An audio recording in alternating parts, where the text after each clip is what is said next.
Hey guys good morning welcome to my new blog.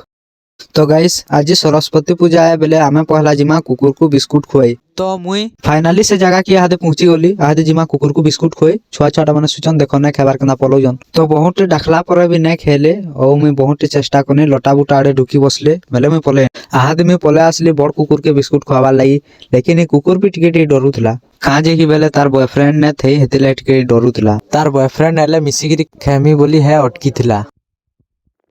लेकिन मते भी बहुत डर लागुतला काजे कि कुकुर चाबी चुबा नेले असुविधा है बोली केना देखु जे देखो भोके बुगा भी नबा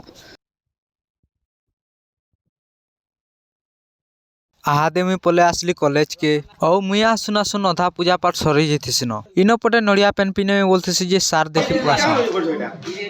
आहादे चलो देखमा चिन्नू भाईरो पूजा पाठ केना करूची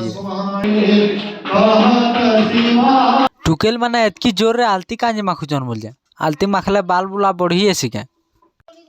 ओके सो गाइस आमे तो डर रखिथिलु लेकिन आमटा किउटे नै जितला।